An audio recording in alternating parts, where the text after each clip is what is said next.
Hello, magandang araw sa inyong lahat mga kababayan ko. So, usapang fake tayo.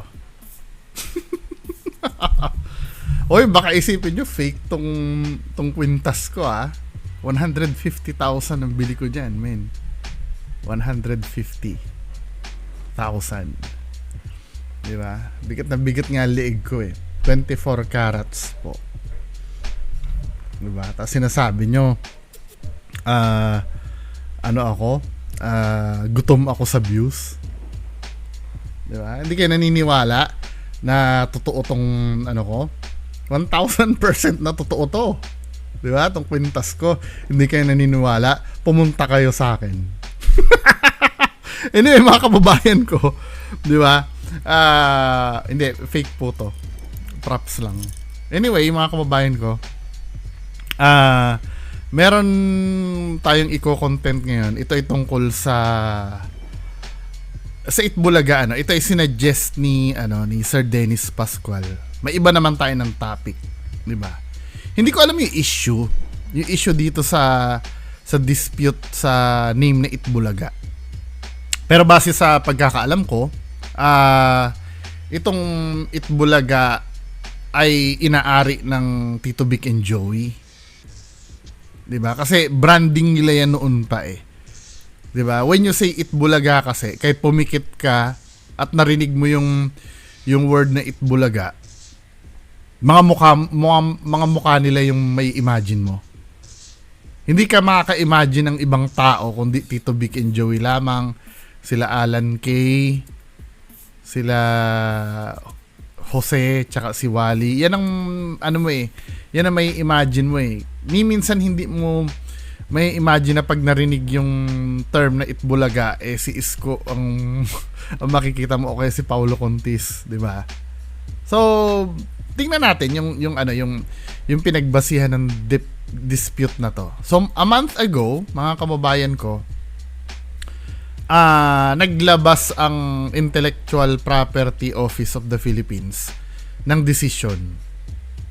A month ago to, 1 month ago. Ito yung balita na yun, mga kababayan ko. So, panoorin natin yung balita regarding dito sa issue na to.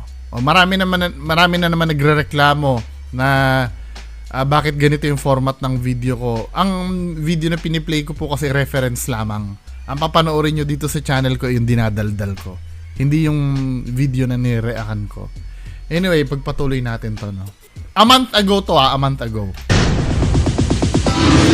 Kinansela ng Intellectual Property Office of the Philippines o IPFIL ang trademark registration ng Television and Production Exponents o TAPE Incorporated sa katagang Itbulaga at EB.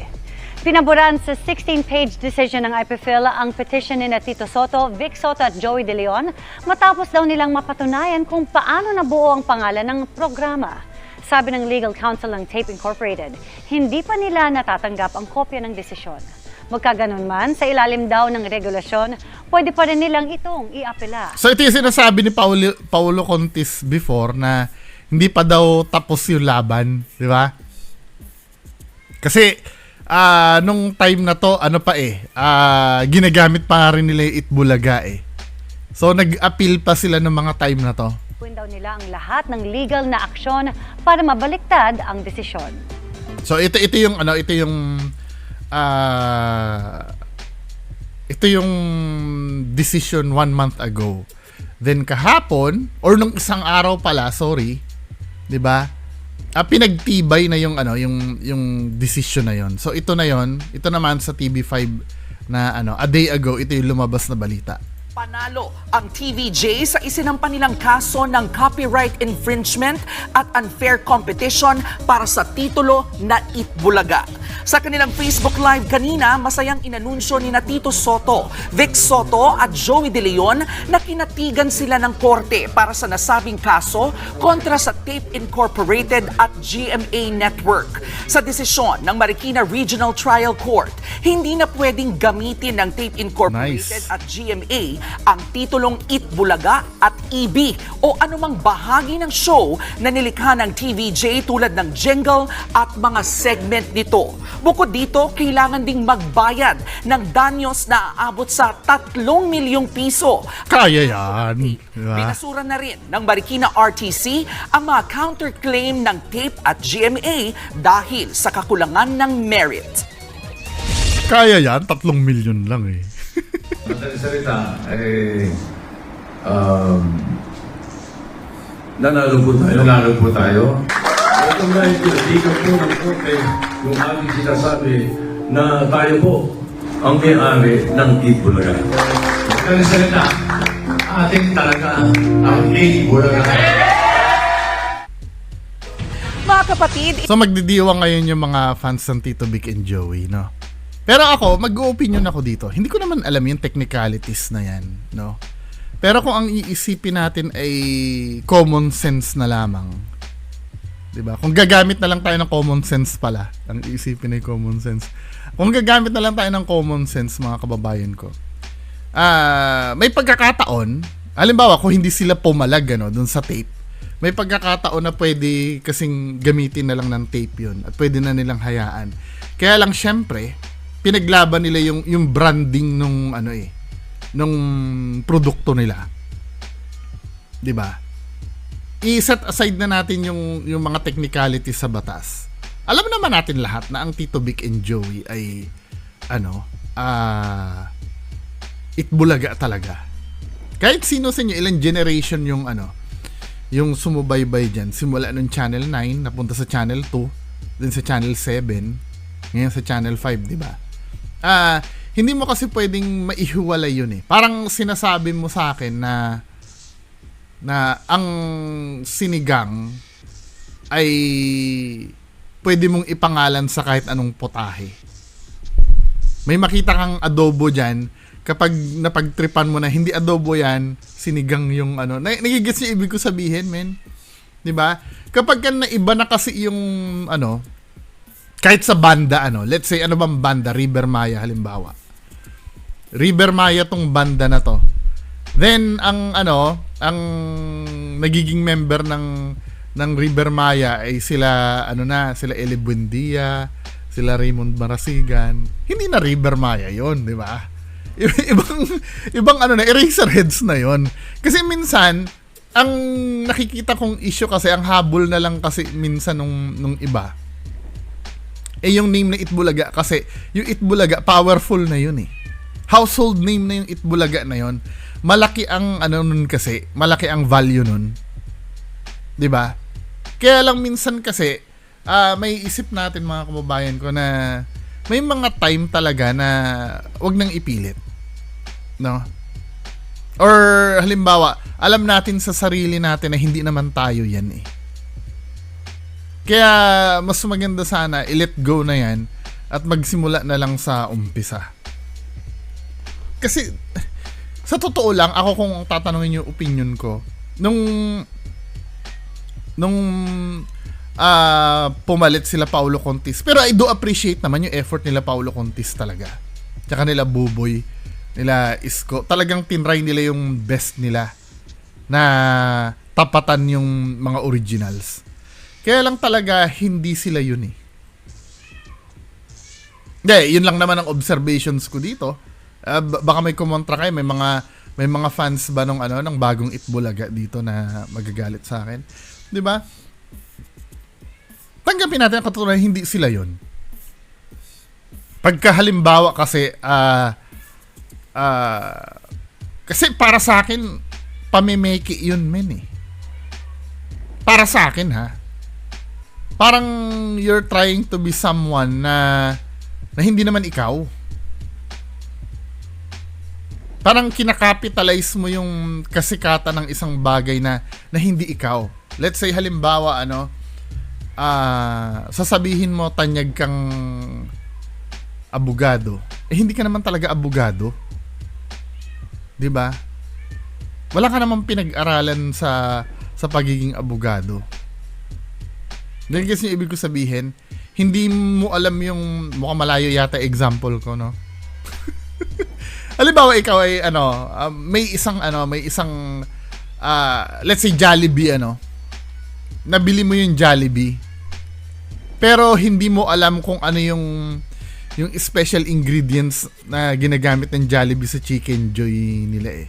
Bigla ka na lang nagprito ng manok at sinalpak mo yung name na Jollibee. Niloloko mo yung tao doon, men. 'Di ba? Para mong sinasabi na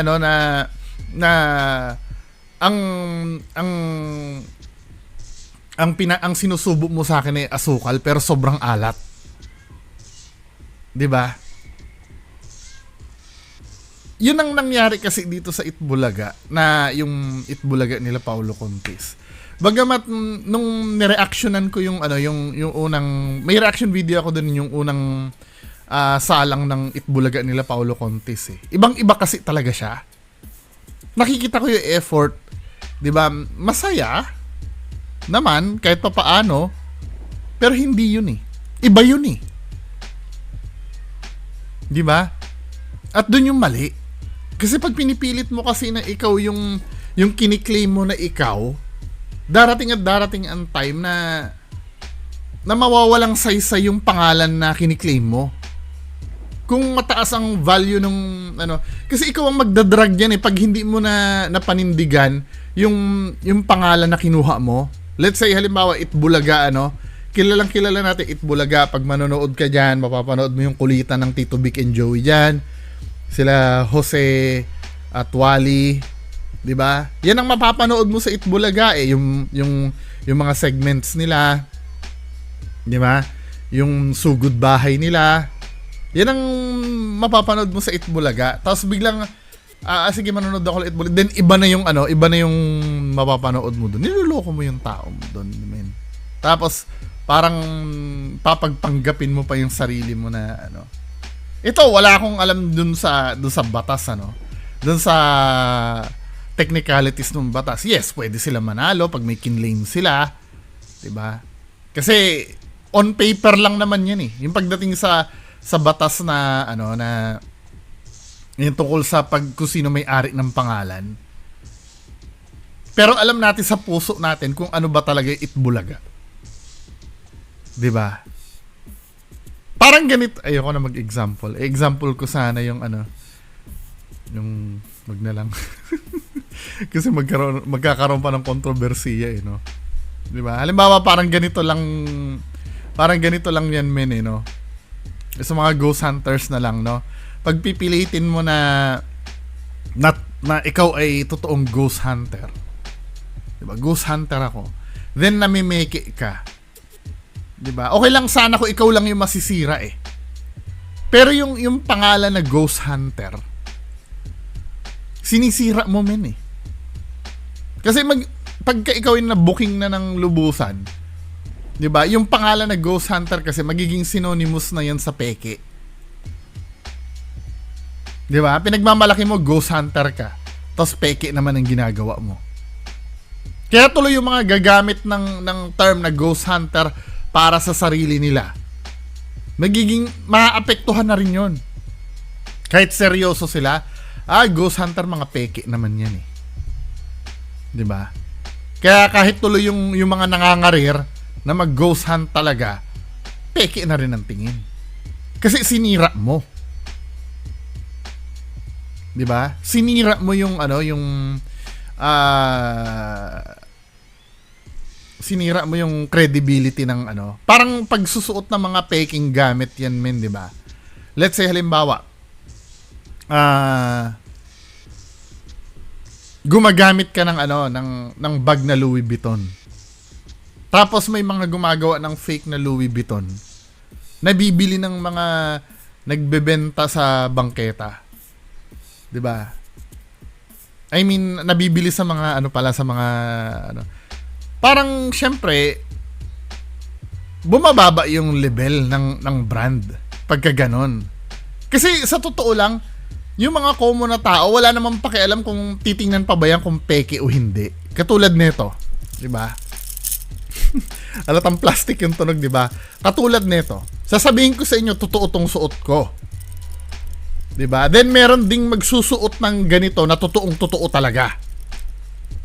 Then ang naunang nangyari, ang nakita nyo, ang nakilatis nyo itong sa akin, ay peke pala yung kwintas ni Bungo, hindi naman pala totoong gold.